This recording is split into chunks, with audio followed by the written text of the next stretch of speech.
Ladies and gentlemen of the crypto space, we're live on a Monday, November 8th at 11:31 a.m. with a decent topic for today, all things considered, what's going on in global macro, and more as I see the crypto space evolving to be very synonymous with legacy finance.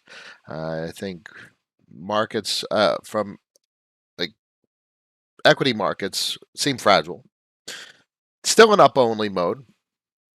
Crypto markets the same. I guess the point I'm trying to make is there's more in common with legacy finance than sometimes most people like to admit. Um, a lot of gold bugs, Peter Schiff in particular, will say the crypto space is a risk asset, just like legacy finance. So that's the thing. We see proportionality. We see correlation. But then we also see inverse correlation. So that's what I think about often. I think about, sure, when S&P's ripping, the crypto space is also ripping. But that's not always the case. When we see the dollar ripping, the crypto space historically has taken big dumps. And historically, the equity markets have taken big dumps. But we've also seen them break out. So things aren't guaranteed. Correlation based on historic precedents isn't guaranteed. Sometimes there's inverse correlation, and that's okay. But what's interesting is that there's always a comparison to be made. And the more abstract I got, it became not just the charts, not just the patterns in the charts, not just the behavior of the assets, but the actual structures that emerge in the DeFi space. Whew, that was a long-winded intro to try and get to the point of the stream's title today. That protocols seem more and more like corporations the more I think about them. And I find that quite interesting. I mean, these protocols are wielding 100 plus, 2, 3, 4, $500 million. Doesn't that sound like the balance sheet of a corporation? They talk about, Warren Buffett and Apple with like 150 bill, give or take, a piece. Okay, so they got a treasury. What are they buying? Are they buying something that generates revenue? Are they buying something that's going to make their business do better?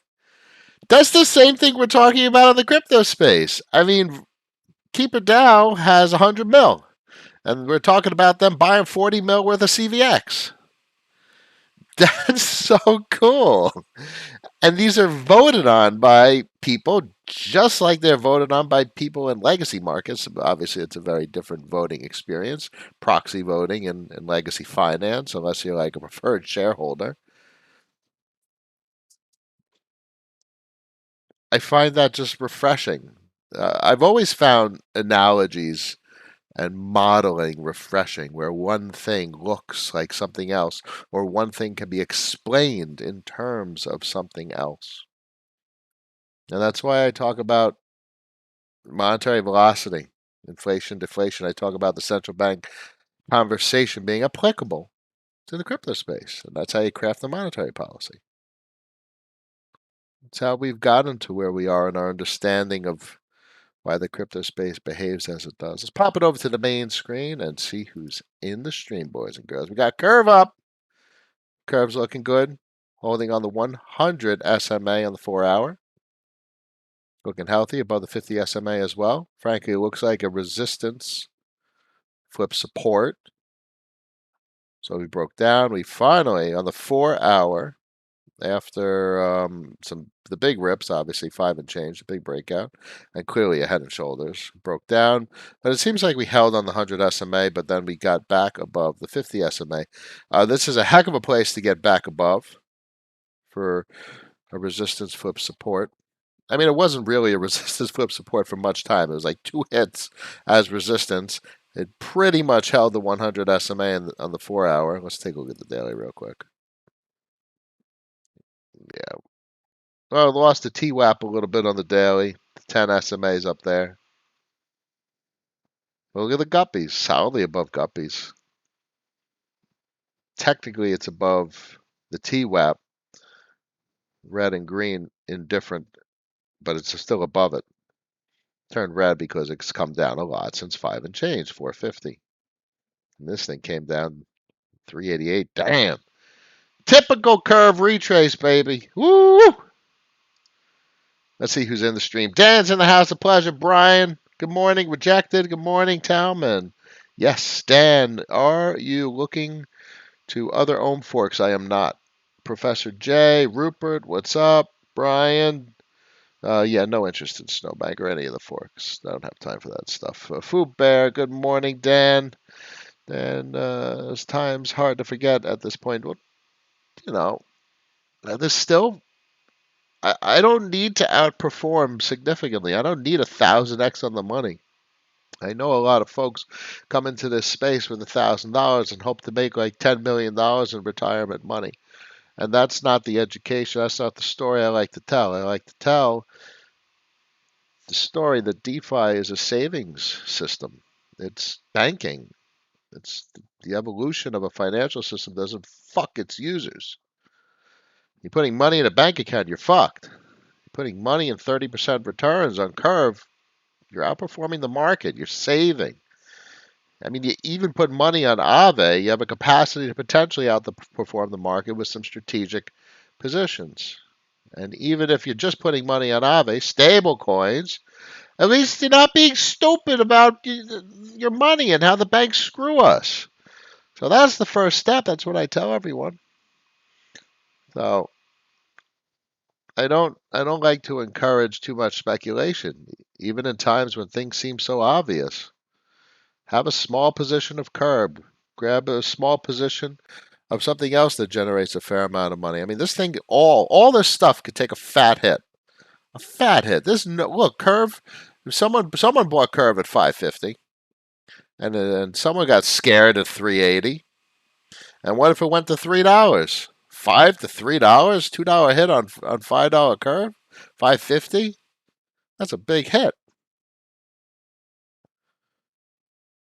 So this is late cycle, boys. This is very late cycle. These are hard entries. These are very hard entries. Anyway, Andrew, good morning. Creative pump. Pump the likes, boys. 39 people in the stream, 14 likes. We can do a little bit better today. 0x Moth, good morning. FXS is ripping. Yeah, you guys know the deal. I've talked about it for months at this point, where the stablecoin narrative is probably the most bullish narrative in the crypto space.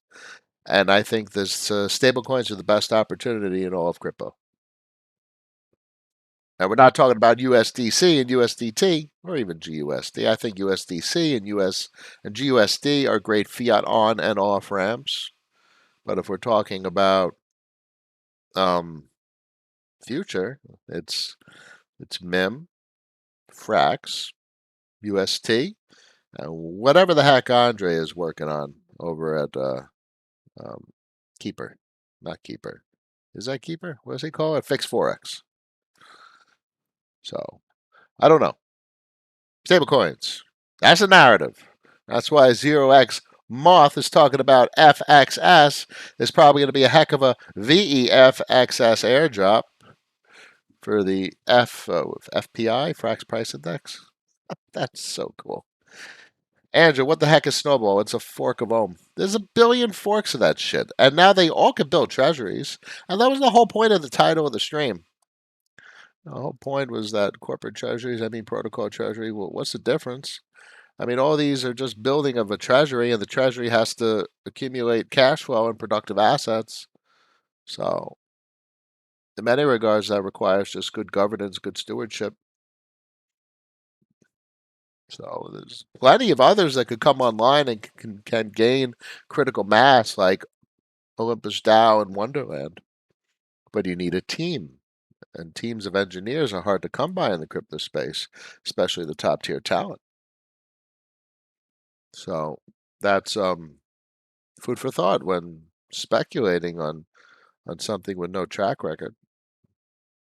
I was surprised by some of those polls I put out on Twitter where folks have actually lost money in the crypto space. Too short a time horizon. I mean, if you have money in the crypto space from March of 2020, if you bought anything in March of 2020, you have multiples on your money. If you put $100,000 in the crypto space into freaking Bitcoin, you got $1,000,000. You actually got $2,000,000. If you bought $100,000 worth of Bitcoin in March of 2020, you have $2,000,000 right now. I mean, you could have bought anything. You could have thrown shit against the wall and made a fair amount of money. Anyway, quantified. Hey, Noah, love watching my Ample tick up by the second. For about 1% of my portfolio, this is probably the most interesting asset that I have in the portfolio right about now. Wow, 22.3. Let's take a look at Mooney Swap and see how the liquidity is doing. 2.348 million. That's cool. With some good liquidity and an 18% discount on Ample. How do you like that? $13,000 a day in fees on 2 mil. I have about, what is that? I have 1% of that. 10%, 230. I have about 35 grand in here, give or take. So it's a small amount. But it gives you exposure to Ample. It facilitates ample liquidity. And that's what I want. I want to lend it, and I want people to borrow it. People are borrowing it so they can speculate and outperform. Can you believe it? People are outperforming 185,000% APY. Not 752% APR. Point being, they're paying a fair amount of fees, but they're outperforming because of the rebase function, positive rebase territory. Example? No. Let's take a look. What's the hourly? I want a daily.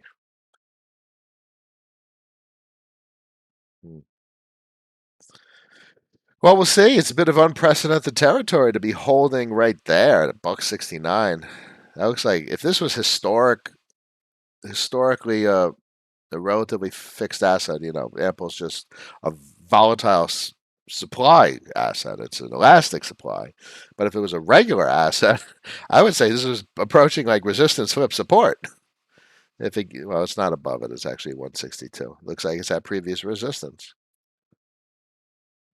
It's a heck of a price point. Anything above a $1.26 was positive rebase territory. Probably the most interesting asset I have, because I speculatively think this is going to be one of the largest positions in the portfolio in a year or less. I mean, it's cranking out 87,000% interest, so I have about $140,000 worth of it. That could be worth millions at this interest rate. Now, the whole speculation, therefore, isn't the price appreciation. That's not where you get the returns. The price doesn't go up. Price doesn't go up. So where do you get the returns? You get the returns on the multiples and people speculating on the elasticity of the supply. Supply goes up and down, not the price. What a fascinating asset. People speculating on price on the entire crypto space.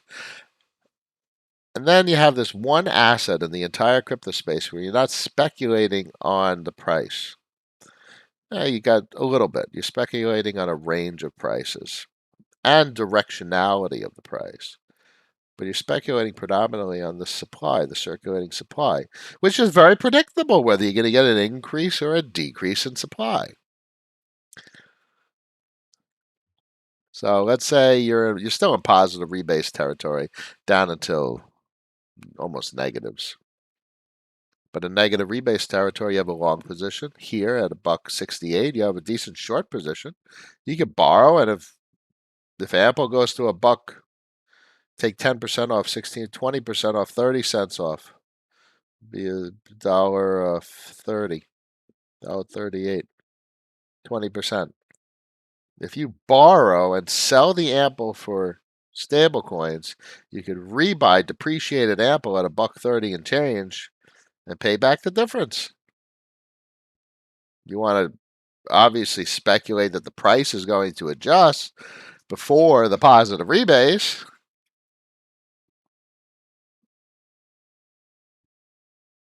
Well, the positive rebase technically is depreciative. So you might actually have a significant price depreciation after the positive rebase. So you short. So that's the beauty of the money market. That's the beauty of what Aave introduced, is the novel capital flows associated with the long and short position. So people can speculate on directionality of price, aside from what the rebase functionality has on circulating supply. Well, the rebase functionality's effect on circulating supply impacts the likelihood of price directionality. I don't know. Something like that. That's a whole lot of big words. Point being, probably the most fascinating asset in the crypto space. Cranking out 87,000% returns. Now the question is it sustainable? I speculate, yes, it is. P. Emmanuel. Hi, sir. Good morning. Hello, my friend. I hope all is well. I know this is a big world you've encountered, seeing what I do, what I talk about, taking a peek what everyone's doing on Twitter. But if I believe you're my friend who I gave a couple bucks to. I hope all is well. I hope mom is okay. I know it's not easy. I know it's a complicated world, and we're here to help the best we can. It's probably the best I could say. But if you ever have any questions, we'll always answer them. Skip over Snowbank, in my opinion, Andrew. I got no interest in those ohm forks. Some people will make some money. Other people will lose a lot of money. Quantified. Hey Noah, loving watching my Ample tick up by the second. I think I hit that already. That's why I'm talking about this. Brian, first live stream, always a pleasure. Aaron, my man, Killis is in the house as always. Yes. Peyton, good morning, my digital wizard friend. My man P. Emmanuel, it's a pleasure. Mayonnaise, hi all. Liv W, how are you? Good morning, everyone. Hope everyone's doing okay. Jake, what are your thoughts on Curve white paper situation? How do you want the vote to play out? Well, you mean the whitelist situation? I don't know. I don't know. You'll have a more controlled environment with the whitelist remaining intact. You have a more open environment with it being disbanded. You'll have more spam with it being disbanded. Obviously, with the whitelist intact, you have a more curated environment. I don't know. I don't know. People are worried about the environment that'll emerge if the whitelist is dropped. I think that's a reason to, but you can't really, here's the problem. You can't really put the genie back in the bottle. I can imagine this is what folks deal with in politics all day long. Can't put the genie back in the bottle. If you take the whitelist down, how do you get it back up? Very complicated choices. We'll see how the governance votes. That's all that we can wait for. Province in the house. Dan, man, a pleasure. Umberto, what do you think of the FPI? I think very, very interesting things. What more do I have to think? I have a very large FXS position. I bought my FXS position for FXS is $22. Holy crapsicle. I bought my FXS for $4? $3. Here, let me just look. $3. I bought FXS for $3. Spectacular. I look forward to the FPI and whatever airdrop they have in mind. And if I had more capital, I'd probably buy more, but I don't know. What do I do with my cash flow? Because I got cash flow. You guys know the curve cash flow, and frankly, VEFXS produces a fair amount of cash flow. What do you do with the cash flow? I don't know. I put a fair amount into Ampleforth. I think that's very lucrative because, look, what could I do with cash flow? If I had FUD, if I fear, uncertainty, and doubt in my Ampleforth position, I probably got about 150 chip of where do I put it? Time, Ohm, FXS, VFXS. I sure don't need any more CVX CRV. Do I put it in more CVX? We all know what Tetranode talks about with regard to CVX. Still got opportunity overload. Look at this. You got folks out there putting on Twitter that they're losing money. You got endless supply of assets. People doing shit that you're like, really? Here's an asset, another asset, another asset. Meanwhile, what have we talked about the last 2 years? Probably a dozen or so assets.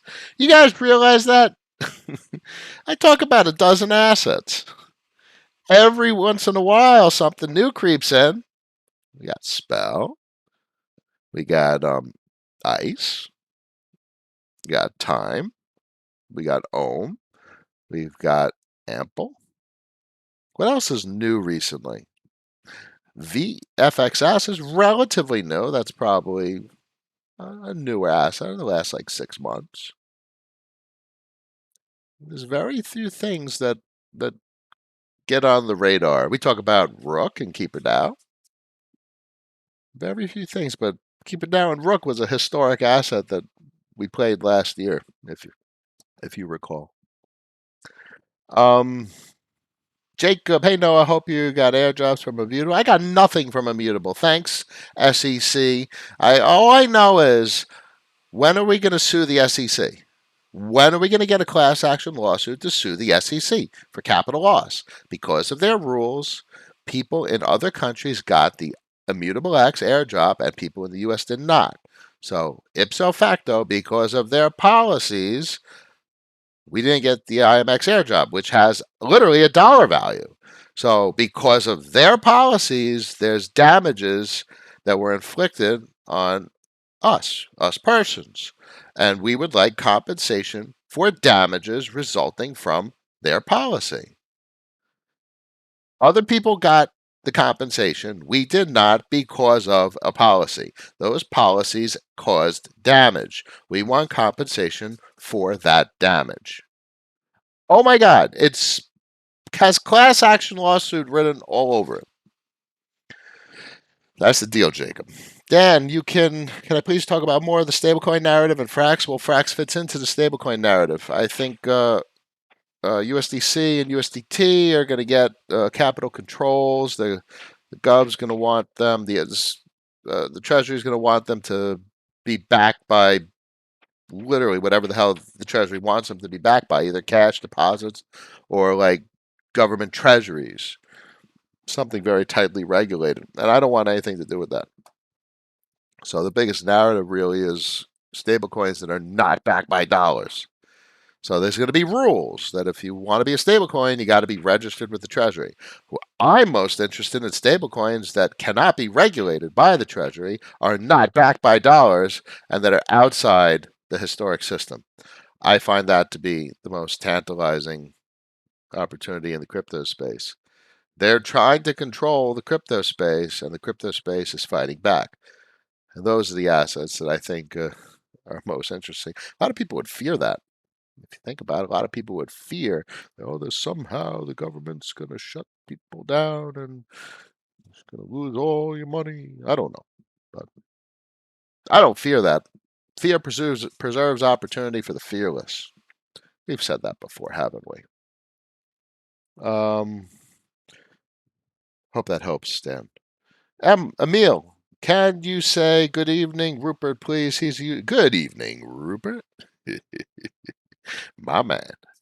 Liv W, do you know much about Pendle? Yeah, no. What is it? Options? Long, short? I know Pendle. And there's some good yield on there. Incentivized returns, a couple 100% on stables.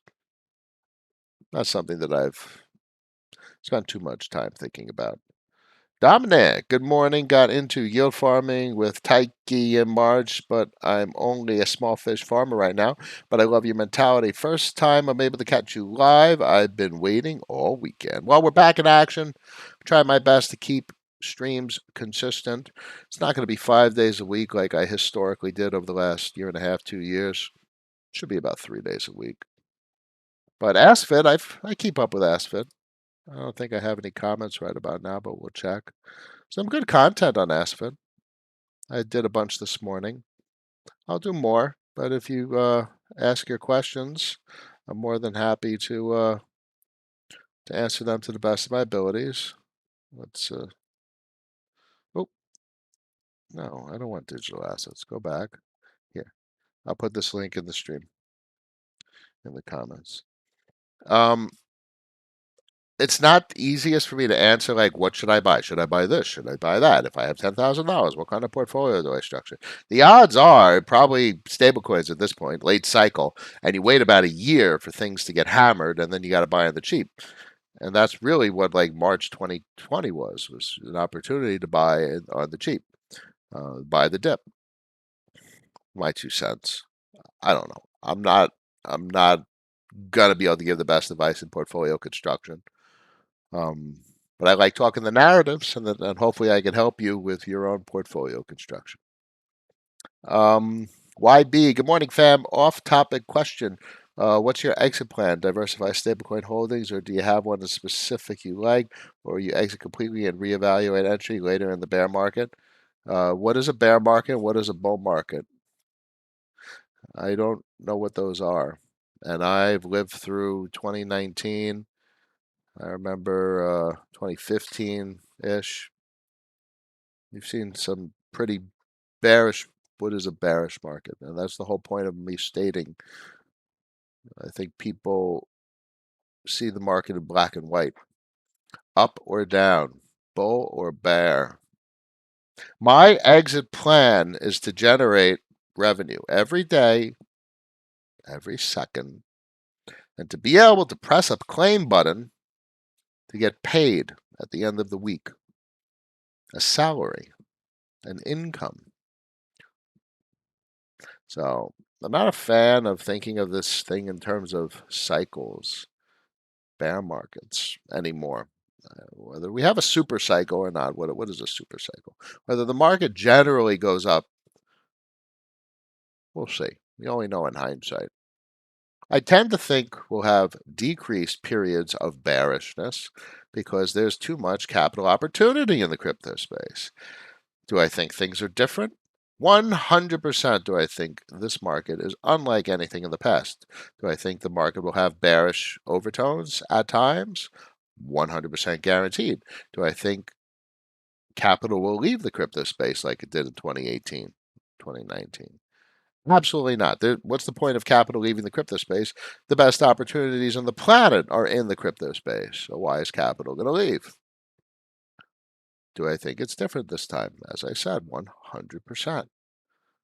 How will that result in market behavior? I have no idea. What do I know? 100% guaranteed market behavior will be different. Capital flow will be different. In 2019, you sold for dollars on a centralized exchange. What the hell did you do with your dollars? There was nothing to do with your dollars. But now you have everything to do with your dollars. There's no reason for capital to leave the crypto space. You know? That's a big deal. Big deal. Big deal right there. It's not the same this time, but it's not the same compared to what? And that's why I like Luke Groman and the Macroeconomists to try and understand how this type of market potentially plays out considering historically things that have occurred. Dominic, 66 people in the stream, 44 likes. We're doing pretty good today. Thank you all. Liv W, there's too many ohm forks. Yeah, I don't have time for that shit either. Costco, what do you think about ribbon using covered calls? That's cool. Not something I'm interested in, though. Michael K, good morning. Do you think Frax and MIM compete for market share? Sure, but there's plenty to go around. I think they're going to basically be synergy. I think there's so much TAM, total addressable market, that they can be competitive, but it's not even going to be competition. There's so much market share. I think they're just going to grow astronomically. And I like UST too. So Doquan, Terra, yay, Luna, happy, happy, joy, joy. Frax, UST, MEM, that's where it's at. That's, I believe, is the biggest narrative in the crypto space. Dylan, Noah, thoughts on what's going on in the Arbitrum space? Been exploring it quite a bit. Yeah, Arbitrum's cool. Personally, I think the most opportunities on Ethereum L1 mainnet, though. That's my opinion.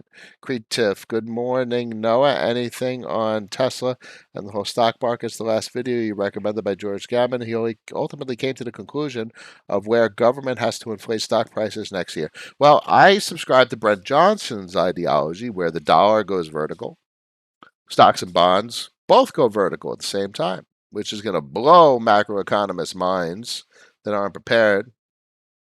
Dollar is going to go vertical. Equities markets will go vertical. And so will treasuries, be it T-bills or bonds. I think everything goes vertical. I think the U.S. just outperforms because the least shit of the shit pile will do the best. So the U.S. stock market is the least shit of all global stock markets. The U.S. dollar is the least shit of all global fiat systems. And the U.S. equities markets is the least shit of international stock markets. Generally, my opinion about how things will play out. Now, the crypto space, I think, will correlate at times. We'll have inverse correlation at times. But there's opportunity cost in every other market as compared to the crypto space. So what does that mean? Capital flows from underperforming to outperforming markets. I think at some point they will have a significant capital inflow into the crypto space. I think we've seen nothing yet. I think the best times are ahead, in my opinion. Do we have deflationary periods between now and then? Sure. Do we have bear markets? Sure. Periods of lengthy, frustrating bearishness? Sure. Are you going to get 30% on your money during those periods of lengthy bearishness? Probably. That's my opinion. Last couple of questions. I'm going to wrap it up. Is there an inherent benefit of joining the Ample LP versus holding as Ample? Not necessarily. You have to dig into some thought experiments to understand that, but Ample facilitates exit liquidity, which is a critical component of the capital flow. So I think there's going to be some good yields. As I say always, I'm not in this to make as much money as possible. If I can make 87,000% and have opportunity cost, all right, that's fine. I'm okay to have some opportunity cost at 87,000% APY. Now, if I can get some yield facilitating exit and entrance liquidity on Ample LP, cool. I'll participate in that as well. No interest in just getting a trillion% return. 6% compounded daily when it's just positive rebases all day, every day. I don't need it. I want to sit back and relax. I don't have time to put in that kind of work. I just want to relax. So that's the deal. So provide liquidity to that position. I hope there's a geyser that's applied to that LP position. I think that'd be cool. 0x Moth borrowers get the rebase, though, so lenders do not get additional tokens at 100% pool utilization. Exactly. And that's what I want.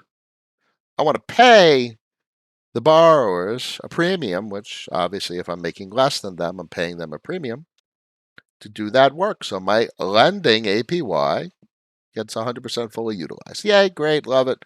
Go ahead, boys. You go work. I'll be playing with the kids, jumping on the trampoline, going in the pool, sitting on the lounge chair with my feet up in the sun. You go do your work. You go make your trillion%. Young whippersnappers at 20 years old. I'm going to sit back and relax. Making 87,000% with opportunity cost while you guys go do you. It's okay. That's my sentiment. I'm going to sit back and relax. I'm okay with other people making more money than me. More lobby. AVAX is finally breaking out. Good. Yay. Happy, happy. Joy, joy. Trevor Van Meter's in the house. My man, how are you? Monet's too expensive to get in since Ample is only an L1. More of these services need to move to L2. Well, if anything, it'll be on Bancor on Avalanche sooner than later. You can buy W Ample on Avex. That's right, 0x Moth. Dan, 0x Moth, there's no bridge to get Ample back to Ethereum for Aave, though. Of course there is. The Ample bridge. Ampleforth? Where's the bridge? It's not on the dashboard.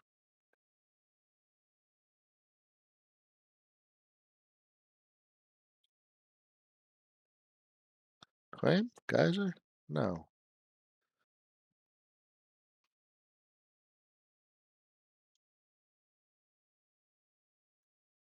Where's the tools? Where's the Ampleforth bridge?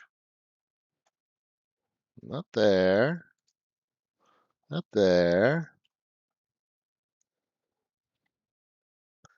There's a bridge to get Ampleforth back and forth. Someone's going to post it in the commentary for you, my friend. George Ivory, good morning. A pleasure. A pleasure. Manes does act like depositing Ample on Aave, sort of like owning WS Home. Well, wrapped Ample on Avalanche is WS Ohm. S Ohm is deposited, Ohm which is staking. It'd be more like WA Ample on Avalanche. That'd be some trippy shit right there. 0x Moth, I didn't know getting back was the issue. Yeah, it's not really the issue. Someone will send you the bridge link. Barry DGB, hello. How are you, my friends? A pleasure. I haven't seen you in a while. P. Emmanuel, sir, you remember me? Yes, I know, my friend. I've seen you and I recall. I hope everything is good. P. Emmanuel. Emmanuel. I think I got your name right, my friend. I hope it helps. Token T, Noah, bro, thank you for keeping us DGen somewhat humble. Appreciate all this valuable insight. What would you say is your favorite asset so far? I don't like talking favorite assets because they skew people's capacity to approach the asset rationally. And obviously, everyone knows I'm the captain of rationality. So I don't want to skew people's rationality. My favorite asset is probably Ampleforth right now. And it's 1% of my portfolio, boys and girls. So if you have a $100,000 portfolio, I have $1,000 worth of Ampleforth. Now, food for thought, that's probably not a position that someone would want to take. If someone has a $100,000 portfolio, putting $1,000 in the Ampleforth is kind of a waste of time. So that's why entries are very difficult and why I can't really talk to them very well. It's very hard to navigate an entry, especially in a space where you can have a 50% drawdown in the blink of an eye. So, where's Spell? How's Spell doing? I mean, how is this not a favorite asset? This is a heck of an asset. You want to know where I got an entry? My entry in Spell was here. Those red bars. That was my Spell entry. 0.0006. And obviously Spell has I can't go stop across. Typical. I'll refresh. 0.0006 is my entry. So I'll get here's the tour of where I got in on Spell. Wow, that thing just kept going. 0.0006 right down there.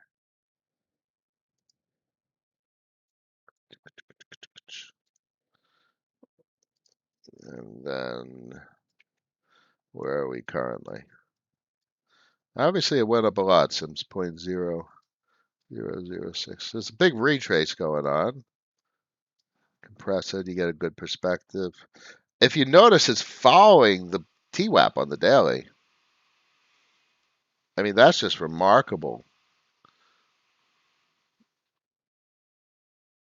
And the 10 SMA is below the 10 SMA currently. What's today, Monday? I'll give it to Friday, and we start to break out maybe to a higher high. But there's no reason we can't have a bearish retrace to a 50 SMA or a 100 SMA. And anyone who took an entry is going to get hammered. I mean, a 100 SMA, and that's going to be a heck of a hit. Heck of a hit, boys and girls. Token T, other than Curve, yeah, probably Spell. I mean, ICE has done remarkably well too. I bought ICE at $3, and Curve looks really good. Obviously, you guys know where we've been talking about Curve since back here. You remember when folks were saying it keeps going down. All it does is go down. It doesn't stop going down. Well, they didn't see the big picture. And for how long was I screaming about the historic symmetrical compression? And then, boom, the breakout. And this thing, once this thing gets over this price point right here, horizontal line, needs to break above there and there. You get above 570. Woo, woo. That was almost there, too. You get above 570, and that's going to be some serious price action, boys and girls. And there's your 10, 15, 20x. Time is pretty priced right now. Well, I will buy time. Nope. I'll buy time at the risk-free price. That's just me. I'll buy time at about $1,300. Now, obviously, this is going to go up, and it's been going up significantly. So by the time I get in, this might be like $2,000. But I'll wait for a deflationary impulse for the weak hands to get shaken out. That's what Warren Buffett does. He just waits for people to get scared, and then he buys. Because this is an asset I want to buy because of the Treasury. And I'd rather own this than Olympus DAO. I like the way they manage the Treasury a little bit better. And I know the original owners. And I have a fair amount of trust in them. So I want to get closer to the backing per time. It's kind of like a Bollinger Band. When you're deviated from it significantly, you're going to wait for a regression to it. Or maybe it's a moving average of sorts. Be nice to plot it and visually see the deviation from it. But I would like to buy this at a discount. I'd like to Warren Buffett the crap out of Wonderland. I do like accumulating Ampleforth. I mean, it's just 87,000%. The liquidity keeps getting drained. That's wonderful. It's like $2,500 a day.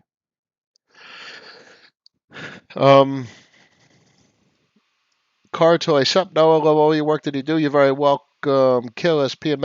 Emmanuel. Yep, he just talked about it. Hope your mom is doing okay. I hope so, Killis. I've helped a couple of people over the last couple of years, and it's not easy out there. You know, we live in this little fantasy world of free money. You know, like P. You know, like you see these numbers, and it's like not real. It's a strange world we live in. Not everyone in America has this. This isn't even a lot. There's people out there with an absolute fortune. Strange world we live in, my friend. Very strange. I think about that all the time. Crypto Bets is in the house. It's a pleasure. Dan, do you have a plan on where to place your CVX bribe drop? Not really. I don't know. I've been kind of like just buying Ampleforth lately. It's just cranking out returns. It's 87,500. I expect the APY to be up there during negative rebase periods. That's the thing. A lot of people have been buying this lately, and they don't understand really what they're buying. They think it's like, how is there 87,000%? Because folks that are borrowing are making more. And they're making more because the supply is increasing. And people always say, oh, why can't you have a burn component to reduce supply? Because that burn component's a price appreciative. But why is Ampleforth increasing supply? Because that's the point. That's how it works. When you have a price above $1.26, you got a positive rebase where you get about 4, 5, 6% supply increases almost on a daily basis. And the purpose of that is to encourage depreciation. Depreciation to where? Back to peg, $1.06, less than $1.06, and you get negative rebases. Negative rebases will decrease circulating supply. Purpose of decreasing circulating supply is to encourage price appreciation. So what do you got with the money market?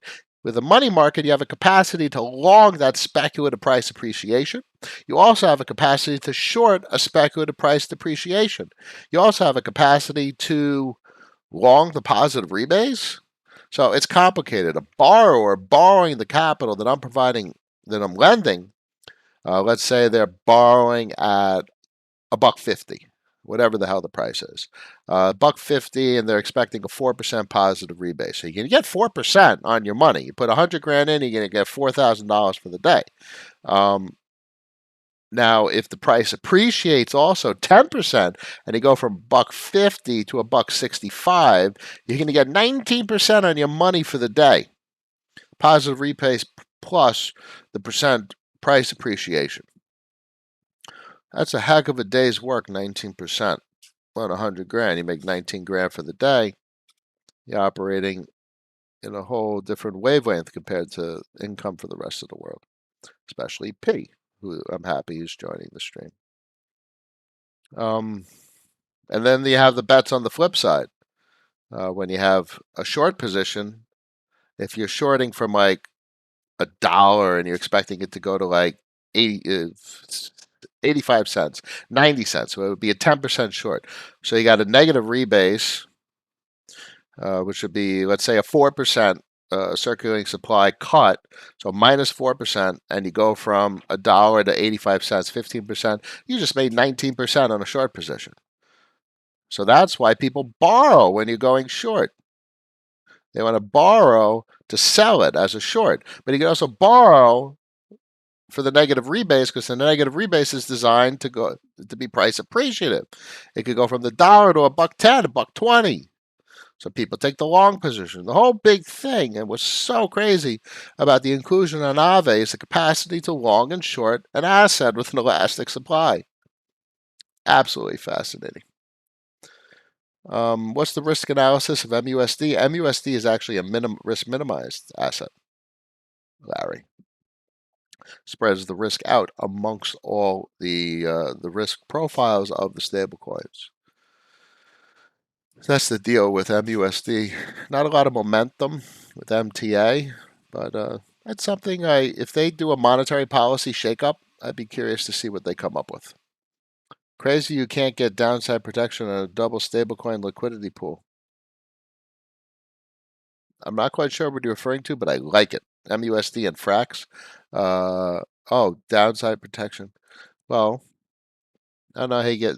How much downside protection do you need unless you have risk of DPEG, and then you get like Nexus Mutual Insurance or something. Unbacked algo stablecoins are pretty much the modern version of the Eurodollar. Outside, boom. My opinion exactly. Now you're talking my language, Cam, CK2. What could they do? What could they do?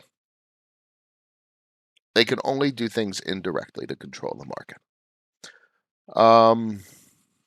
Crypto bets, how's the API look on Nice? I don't think they're reporting it yet, but I'm pretty sure it's going to be pretty spectacular. Raul's in the house, a pleasure.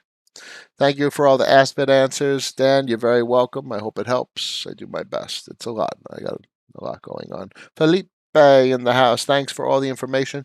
If you were to start today with 10 grand, what would you buy? That's the thing. It's not easy. You listen. Here's a great example. I have a portfolio, 10 assets. Starting today with 10 grand, you cannot buy my portfolio because the odds are you will lose money. What the hell does that mean? If you buy the assets in my portfolio with 10 grand, the odds are you'll be down at like 4, 5, 6 grand. It's November, maybe middle of the next year. You lose 50, 60% of your money. Speculatively, I think there's more likelihood than less that the markets go down. Because we're late cycle, because everything's up 10,000%. Everything has a 10x, a 20x on the money if you were in from 2020. Felipe, it is going to be very hard to take positions right now. Probably the best bet is the Buffett approach. Take the 10 grand, you grab some stable coins, you throw it on Curve, and you go over here to Curve. I would go to Curve on another chain because it's too expensive. You don't want to waste your money on gas fees. So go to Curve on whatever, on Avalanche or something. Park your cash. Wait for the market to shit itself, and then buy some interesting stuff. Buy cash flow. Buy Curve. Buy Curve if Curve takes a fat hit to like $1.50. If you hit, here look, if you get a mean regression to 270, fuck it, just go to the 200 SMA. 245. Curve gets down into the 240, 250 region. That's where you buy Curve. That's the buy zone. You buy the blood. Right now, I would say you're probably in a waiting game. And frankly, there's a time horizon with that waiting game. And that's the time horizon that Warren Buffett and Apple and other folks are playing. They got $150 billion they're waiting to throw around, and they're waiting for the blood because they want to mop up equity or cash flow assets. That's the entry. That's how you get a great entry. But you have to have patience and wait for the blood to be in the streets. And then you get to buy cash flow assets on the cheap. I don't have a good entry. Felipe, I have these stories that I just tried to highlight a little bit, but I can't tell you what to buy. Doesn't work like that. I myself don't even know what to buy. I don't think I would buy anything. If I had 10 grand portfolio right now, I don't think I'd buy anything. What I would probably do is do stable coins and just sit. And it's going to suck because you're going to watch people making money hand over fist. But I also know that since 2020, everything's up 10x, 20x. So I don't want to be the guy who enters a position just to get hammered 50, 60%, have to wait 2 years to make the capital back. I don't want to sit in the position 2 years in the red. I want to sit in the position for 6 months in the red and watch it turn green. At the end of the year, I'm up 4, 5, 600%. Anyway, complicated. Quantified, sitting on a port 3-2. Spell ICE, I want a curve position as a cash generator. Stuck as to how to address restructuring the portfolio to gain curve exposure. Not so easy. Time. My recommendation would be to accumulate cash flow as unrealized gains if you can, which you can because you don't have to claim ICE yield. Frankly, it's auto compounded. So, and then but that takes time. So if you get 30, 40% on your money from Spell, another 30, 40% on and ICE, 40% on both assets combined on average, if you have 100 grand, you'll get 40 grand a year. You have $1 million, you make $400,000 a year. So it's November 8th, 2021, November 8th, 2022. Take 400 grand and you can buy a curve. Now you got the price complexity. Hopefully it stays about the same. Hopefully it goes up and then it crashes and you get a resistance flip support. That'd be spectacular. But time makes the money. Time makes the cash flow. The cash flow buys more cash flow. The cash flow compounds. That's the difference between the wealthy and the brokery and the brokey. The brokey, they accumulate cash, which gets people nowhere. Saving up cash, you're screwed. The wealthy accumulate cash flow. They use cash flow to buy more cash flow. And then if they want to buy something, they borrow money against their cash flow. No capital gains tax. And then they use their cash flow to pay the debt. They're literally never spending their cash flow. They borrow and use cash flow to pay debt, cash flow to buy more cash flow. That's how the wealthy operate. Adam, 5 days a week was crazy. Yeah, that was a lot. That was a lot. I can't believe I did that for so long. The Aspect content's pretty cool. I like it because it's asynchronous. Just as Shun, who helped me with Remote Hour, his platform, did a great job. It helps me provide content a little bit more on my terms. For the AskFed, the Discord members have to pay extra. Well, the AskFed is $10 a month, whereas the Discord is $10 a week. I hope everyone's outperforming $10 a week.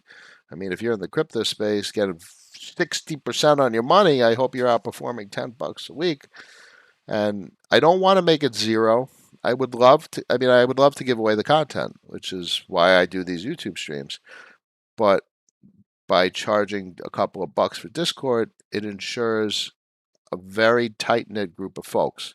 Tight knit group of folks where $10 means nothing, and it's not just freeloading, meaning, oh, I don't want an asset. What do I buy? No, literally, the people on Discord have some serious conversations, and we're all talking about this very similar set of assets.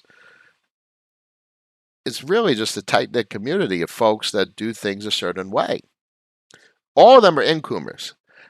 Everyone on Noah's Discord is an incomer. An incomer is someone who generates money, owns businesses, has cash flow assets.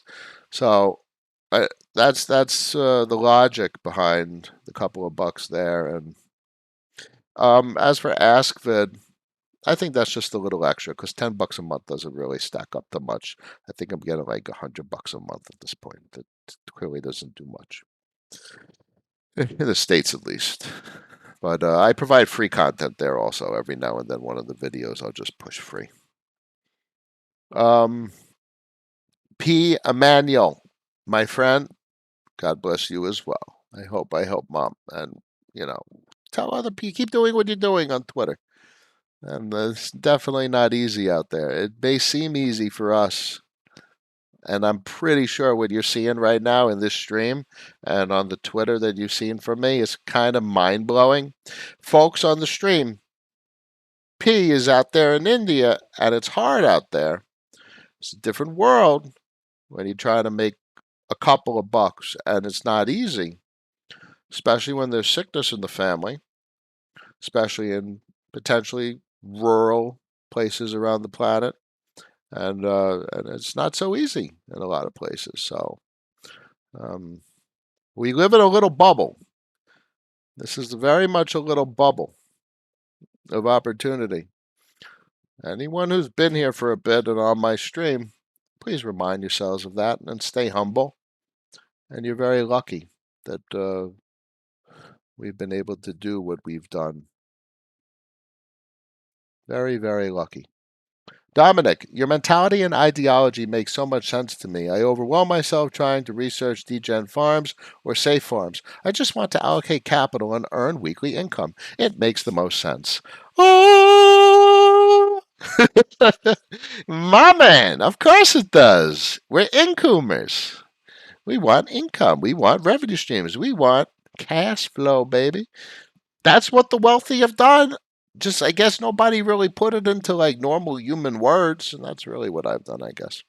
Monet's Raoul Powell addressed competition on some podcast. He said, who cares? Market share is still so wide open. The TAM is huge. Total addressable market is huge. There is no competition. Only synergy, in my opinion. Blackie's in the house. A pleasure. Hey, Noah, finally found you live. Oh, yeah. Peter D. Hola, sir. Buenas tardes. ¿Qué horas son? 12:30. Oy, tengo hambre.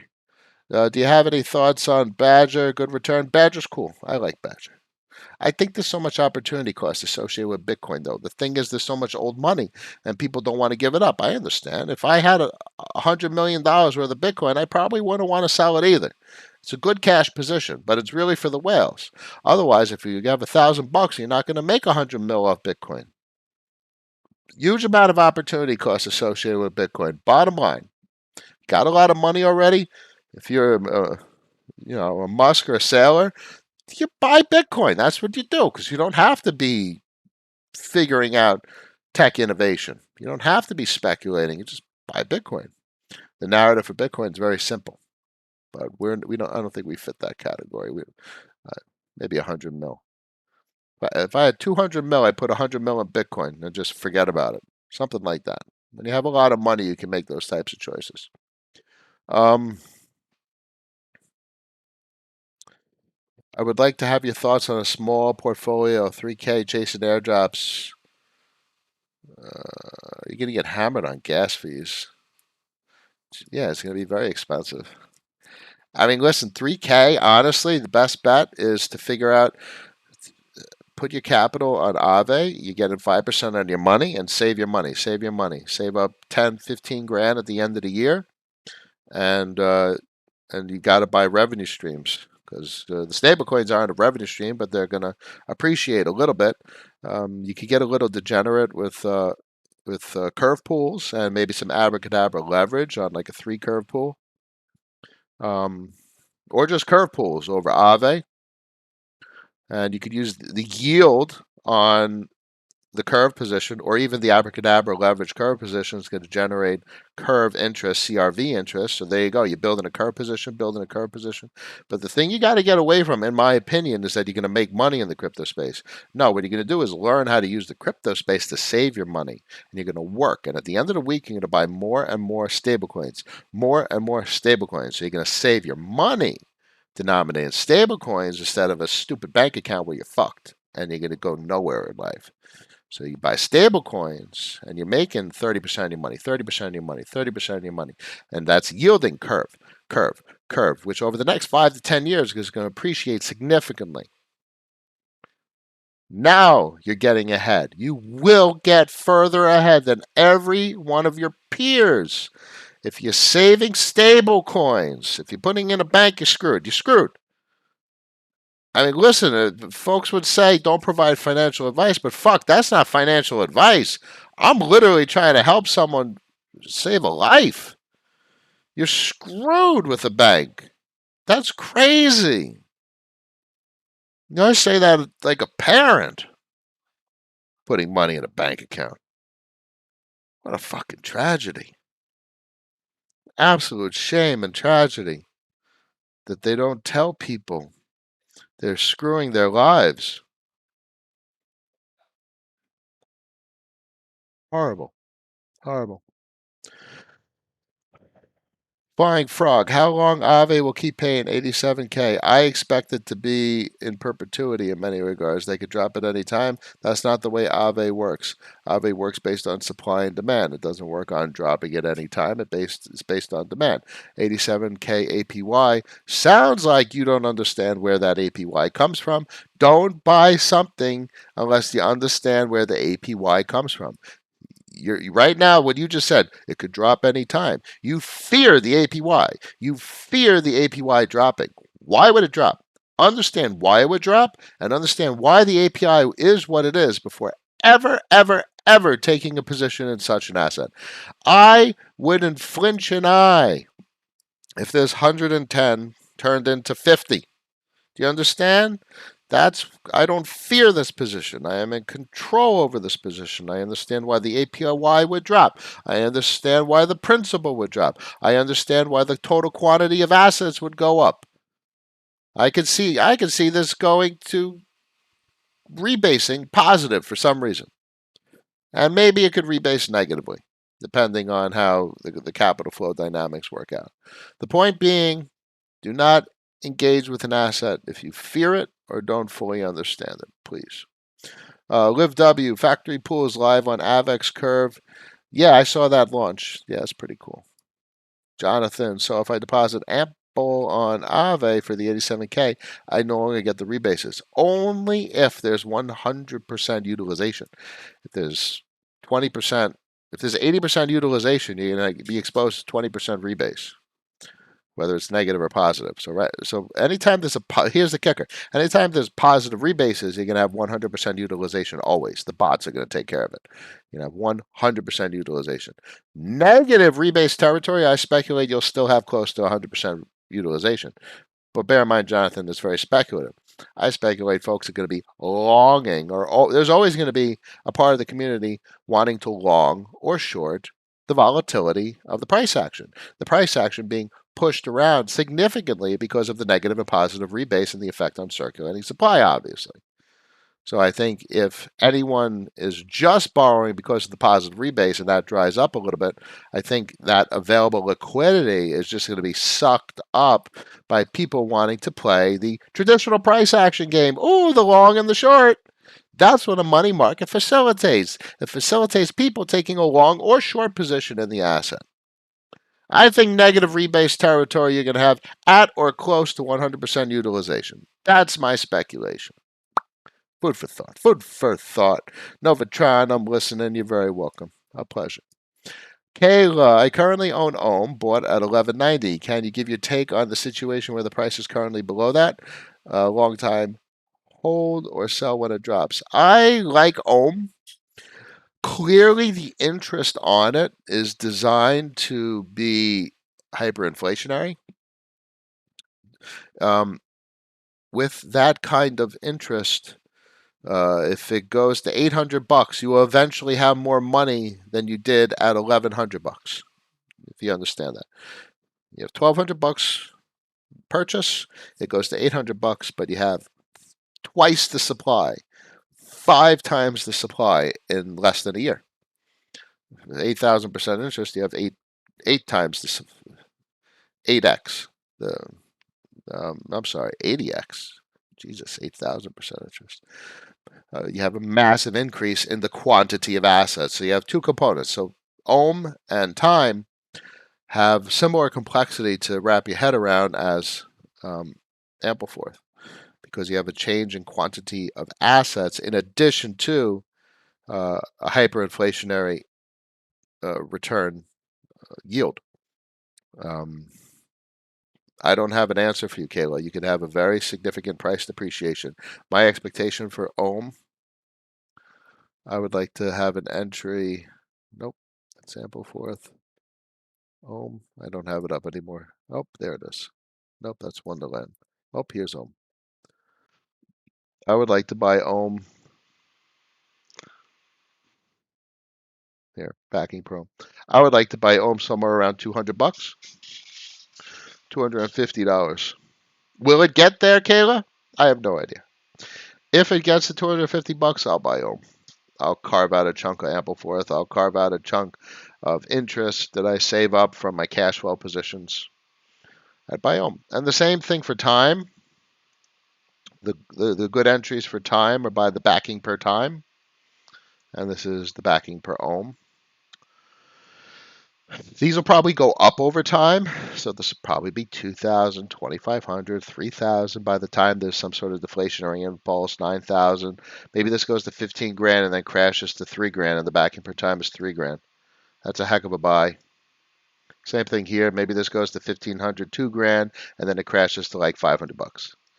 $500 is a heck of an entry.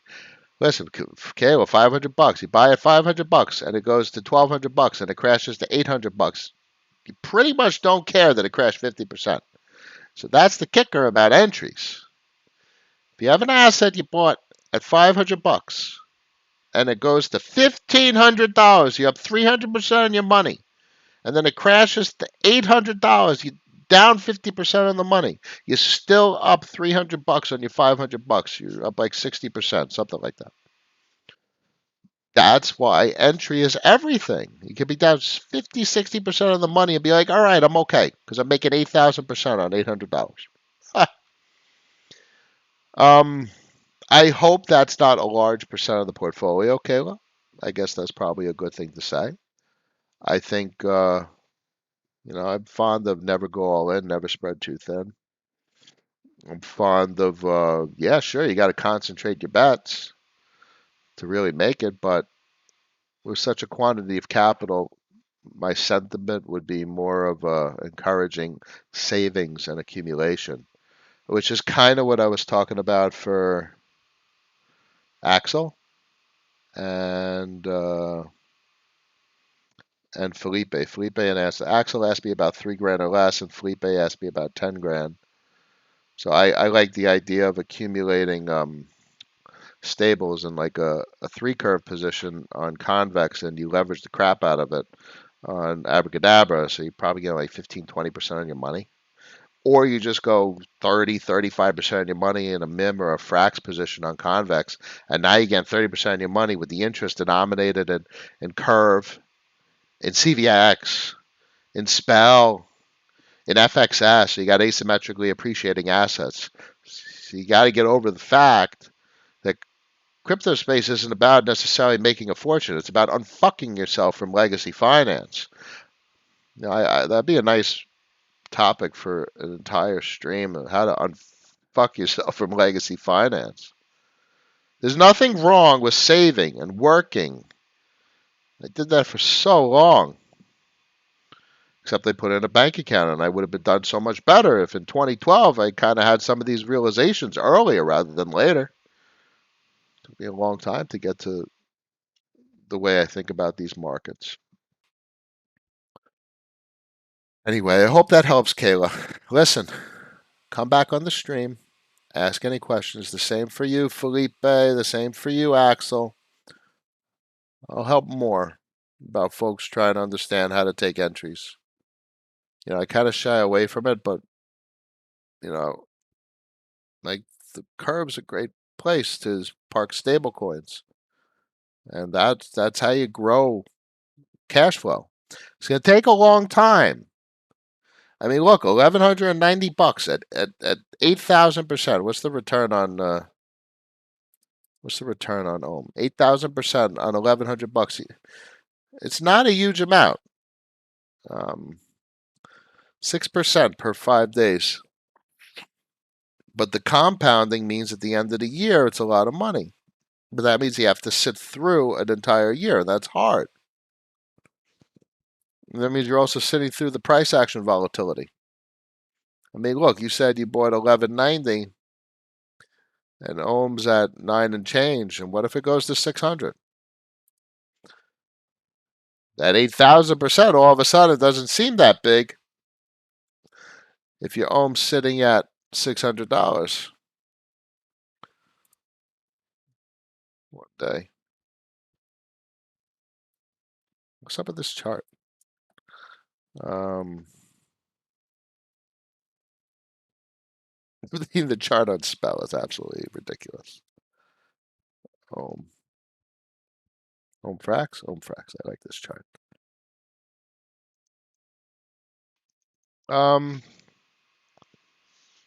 The problem is the chart is hard to make heads or tails from because it's hyperinflationary. And the rebasing component, which I don't fully understand. I understand the Ampleforth rebasing component much more than I understand the Olympus DAO and the Wonderland rebasing component. I mean, Daniel really talks about Wonderland. He puts it very simply. I love when he talks. It's quite reassuring when we hear him talk. I'd buy it cheap. I like buying assets cheap so I don't care what happens with the price volatility. Spell. Let's just refresh because I have it not saved. Watch. Spell WFUSDT. So I don't care if it goes to this moving average. I don't care if I lose 50% of the money on Spell. That's the thing. It doesn't change the narrative. Entry points make it much easier to handle the portfolio. 50% dip doesn't. I wouldn't do anything if I saw 50%. I'd be like, all right, I'm going to work. See you later, guys. Anyway, here for the TWAP and the Guppies. That's right, crypto bets. TWAP and the Guppies. Beethoven X, not sure what that is. One curious view. You gonna evaluate Tempo? No, I'm not gonna dabble in that. Anyone know if the 87,000% APY and Ample fixed rate or variable? Variable. Fair, not fixed rate. Professor J, could one day you show us how to get W Ample and add it to Aave Geyser if possible? Well, you put A Ample in here, and you go to the Geyser. So I don't have anything in the Geyser, but I have my A Ample. So now you go to the wrapper. You select an amount. I can put 60,000 A Ample. I wrap it. I click this button. I click wrap. I do the transaction. After the transaction's done, and $200 later, I go over to stake. I click in a max, which will be unbuttoned. You be ample. It'd be like 0.5, I think it was. And then I click stake. Gives you a nice estimated rewards. That's pretty cool. But bear in mind, it's only 35% on the dollar denominated version. It's not a lot. So if you put in like 100 grand, you'll make 35. You won't make much because there's less than 3 months. There's a little over 2 months left. So if you put in a half a mil, you'll probably get a little bit of money, like 20, 30, 40 grand, something like that. Why time over ohm? Both. Both. I think Tetranode's going to handle the ohm treasury pretty interestingly, and I think Sifu and Daniel over on Time. By God, I love those guys. I just think they're both great. And frankly, I think there's opportunity cost with both of them right now compared to the potential with Ampleforth. So that's why I've opted for Ampleforth yield. I think it's going to just crank out 87,000% yield in perpetuity. And if it doesn't, I'll adjust accordingly. And if I lose some capital, well, shit happens. Well, then I figured something out.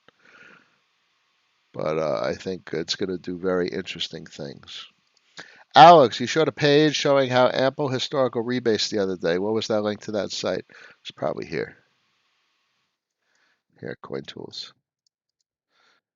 There you go, Alex. Alex Ritter. Hey, Noah, do you know about Temple DAO and its relationship to Frax? Yeah, they all take Frax. They all want Frax. Ohm has big stuff with Frax. They all like Frax. The risk-free price may be substantially lower. You're going to be buying in a fearful market, so both the Treasury and thus the backing will possibly be in retraction. Bam! Now you're talking. That's right. Adam, Godspell and ICE entries very similar to you, and now sizing CRV and CVX positions that print money. Yesterday made a 1% portfolio play on Ample, lending on Aave. My man! Adam, we've been in this game for a bit. You've been around.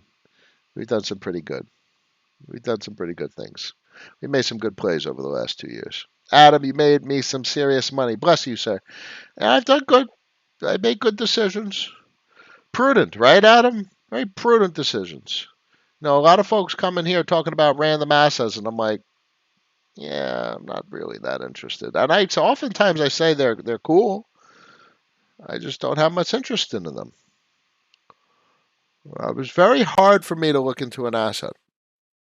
It needs to be like, holy shit, that's obvious to look into an asset.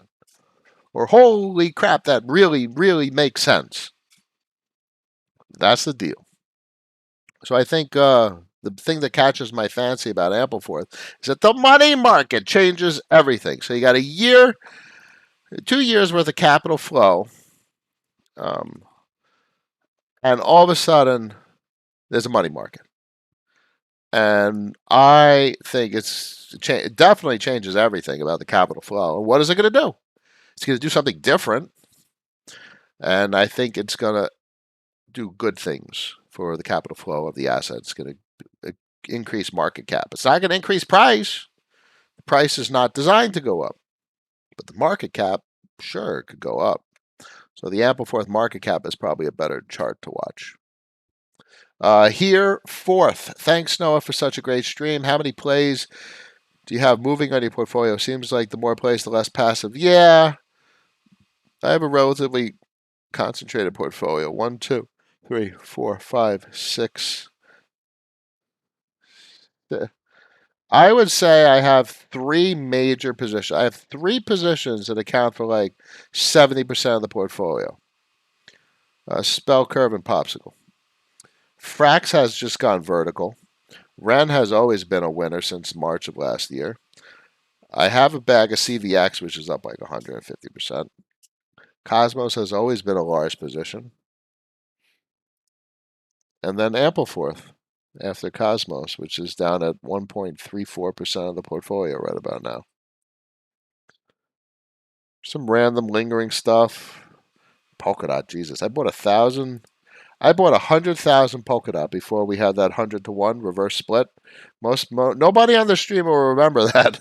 Most folks are new, but Polkadot had 100-to-1 reverse split. I bought 100,000, and then now I have 1,000. So I have about 1,000. And it cranks out money every day. I think it's like $40 a day. Damn, it's at $53. Holy crap. I think I bought that at like $3. $2 maybe. Wow. Wow. Still got a historic Bancor position. And someone asked me about K3PR, KP3R, Keeper. That's Andre's fixed Forex. I have a little position there. That's about it. I got plenty of stuff on like Cosmos hubs. Anyway. So, let's thank this gent for his time. Get the likes up, folks. Thank you, my friend. 92 people on the stream, 84 likes. Doing pretty good today. You guys are awesome. Is Ampleforth similar to Tomb on FTM? I couldn't answer that speculatively. I don't know about Tomb to answer that. Flying Frog, do you think Ample will survive the bear market and still hold peg? No, I expect the peg. There is no peg. There is no peg, my friend. That's the whole point. The point is you have pressure that pushes the price action up. You have pressure that pushes the price action down. You have variable circulating supply. You have an elastic supply, and you have it's a volatile price within a mostly tight range, and you have a high likelihood of it going up under certain conditions and it going down under certain conditions. And now, all of a sudden, after all this time, we now have a capacity to long and short the asset. Woo! That's an exciting asset, if I may say so myself. Barrick, late to the party. Did you talk about Bancor V3? I have a historic Bancor position. I look forward to seeing what they come up with. I have never been disappointed in anything they come up with. It is midget of my portfolio. It has always been. No, actually, it wasn't. I'm sorry. Bancor is currently 0.37% of the portfolio. At one point, Bancor was 30% of the portfolio, somewhere around March of 2020. But Bancor ripped the 10x. Bancor, Kyber, and synthetics is how my entire portfolio career started. The market went on fire back in May of 2020, about 2 months after the equity markets completely shit themselves. Pravin, at least you can play the Buffett play while earning some yield and then pounce on the next drawdown. No, many people can do it. Most of the battle is a mindset and the savings of stablecoins. Bear. Fed seats are being emptied to appoint socialists and implement MMT. How about that? A lot of us speculate what's coming. I have my opinions. I think what's coming. Quantified. Thanks, Cap. Always illuminating. Cart toy. How to borrow on cash flow. Not something I could start at the moment. Do you think AVAX will do what Sol did as far as pricing? Unknown. I do not know. Any thoughts on Keeper V1? Yeah, cool. I like Keeper. KP3R, I just mentioned I have a small position. John, thanks, Noah. Noah's always doing better. We can do better. We all can do better. It's always better. Bense? I probably butchered your name, but welcome. It's a pleasure. I'm not going to be able to get to everyone's comments. I'm going to wrap this up. Thank you all. 93 watching, 80 likes. It's pretty cool, Charlie. Mayonnaise. Let me wrap this up. Oh, wait. Kyle, I want to talk about Hex. Hey, Noah, great work. Thanks. I haven't heard you mention much on Hex recently. Overview on Hex, Richard Hart, and Pulsechain. Yeah, Hex is a very simple contract. I like talking about Hex because most people don't. Hex has appreciated significantly, so I expect it to depreciate at some point. It has its moments of strong depreciation. I think there will be better entries. I'm not too much of a fan of locking the asset because it doesn't produce cash flow. So it's not a productive asset where at the end of the week you can pay your bills. If you lock up, if you get a 40%, let's say it's 40%, and you block up 100,000, you're not getting 40 grand. You're getting 40 grand a year, but you're not getting 40 grand that you can spend to pay your car bill, to pay your mortgage. So it's not a productive asset in that regard. Is it speculatively a savings asset? Sure. Has it outperformed the shit out of Bitcoin? Oh, absolutely. Do we know how the price action will go over the coming years? No, we do not. Can we have periods of significant depreciation? 100%. Is it guaranteed? No. Is it speculative? Sure. And I'll end on this note. Do I find it an interesting asset? Absolutely. Is it an asset that I would include in my portfolio? No. I don't find it interesting for my portfolio. And I hope that helps. A lot of people judge assets. I look at them and I understand them.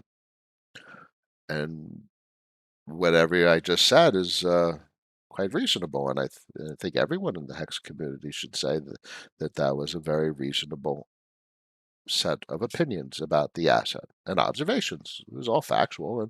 And as I am the captain, that they were very rational opinions.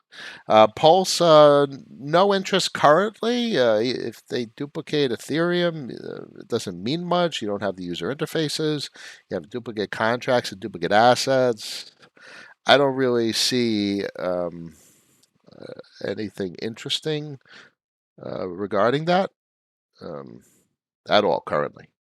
I'm not interested in that at all currently. Okay, hope that helps. Thank everyone for joining Monday, November 8th, 12:57 p.m. As always, tell everyone to subscribe. After party on Discord. Jump on the Ask vid. I'm happy to help the best I can. The link to it is in the stream's commentary as well as the description. And it's early in the week. I'll catch you either tomorrow or Wednesday, but I wish everyone a wonderful day, and I'll see you then. Peace.